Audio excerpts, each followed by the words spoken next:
Hello everybody and welcome back to another Touchpoint Insight session. We are looking at the US National Bank's banking app performance for June of 2022. And Tony Patrick, it is pretty much steady as she goes at the top of the table with Citi Bank and Bank of America keeping that sort of gap at the top of the table, but Chase and Wells Fargo, they are still up and down and all over the place when it comes to that engaged customer score. And wow, Wells Fargo, they don't seem to have recovered from the update that they did, the major update that they did in February of this year. And I think that's what we're going to drill into a little bit today, isn't it? Yeah, correct. Thanks, Glenn. And yeah, right. So the ones we'll cover off today in US Nationals is the Citi Bank, Bank of America, Wells Fargo, and Chase. And so I'll jump in just straight away and have a look at what the scoring is looking like for this month. So one of the things, I'll just look at the whole lot of the data here. The two at the top there in red and blue, that's the ones where we're looking at Citibank and Bank of America. They're doing very well up there and actually competing strongly with each other. In particular, we can see that Bank of America has actually made some improvements across the last year where they were sort of below average score, but now they're sort of competing just below what Citibank are doing. So yeah, positive at the top there. One of the things at the bottom you can see is that there's a lot of jumping around. If I just have a look at the moment at Chase, which I'll just highlight just here, one of the things you see there is they do make some improvements in certain months, but then it drops away with about a 3-month sort of gap to fixing those potential issues. And that seems to be a common thing. There's sort of 2 months between those peaks. So again, there needs to be some consistency with Chase about what they're up to with their app. But the focus today is looking at Wells Fargo. So we can see here this major drop. Now we've seen this before. It's not something new to anyone who's seen these sessions before. But we can see here that Wells Fargo was sort of doing reasonably well. It was above 4 consistently up until the launch in about January, February, and then it dropped away very sharply. So from being above 4, making a major app update, to actually hitting the bottom here at about 2.5. And that's very low considering this is a 1 to 5 scale in here as well. Now they have picked up to some extent, but there's still some major issues going on. So although it has picked up, they're still sitting well below where they were before, and they're not at that level where they can really compete with the likes of Bank of America, let alone Citibank at this point. So what I'll do, I'll just shift into the next view here. And this is just reflecting that improvement. So you might recall previously we talked about what's called a SURF analysis. And this covers off things like security, usability, reliability, and functionality. So some of the foundational pieces you need to get right to actually start to compete at that top level. And we can see this here, the higher the percentage, the worse, because these are all pain points. These are clear problems.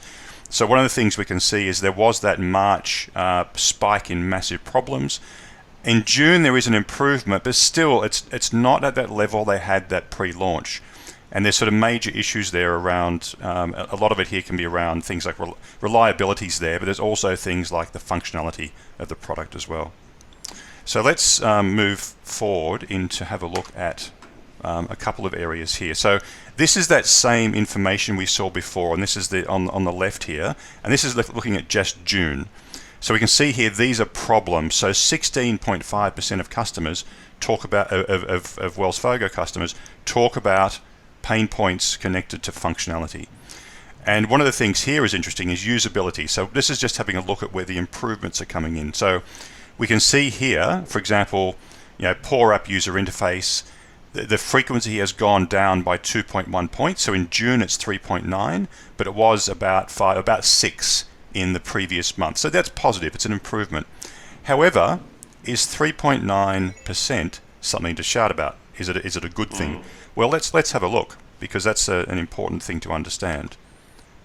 So if I move into here, if I select my poor user interface, what I can see, that's the 3.9 in June for Wells Fargo. On the right here, I can actually see where that stacks up against others. And so one of the things I can see here at 3.9, that's more than double the next one down. So although 3.9 doesn't sound that high, it's more than double others. So considering this app update was about a different user interface, This is not good. So you should have expected improvement here, and particularly since Wells Fargo was actually doing well on this aspect prior to the launch. So it's something they need to look into. Now, we talked about this, we actually talked about this in a few months back, saying, look, should there be some reconsideration of not necessarily a rollback, but there must be some ways to fix what's going on in here. I suppose the other consideration is, and we talked about this earlier, was that improvement in that score is not necessarily an improvement in the product. Is it just that people have stopped talking about it? Because it's been I think that's we see this elsewhere. There is a bounce back just by normal process. You get the customers who had the initial problem; they'll complain about it in their comments.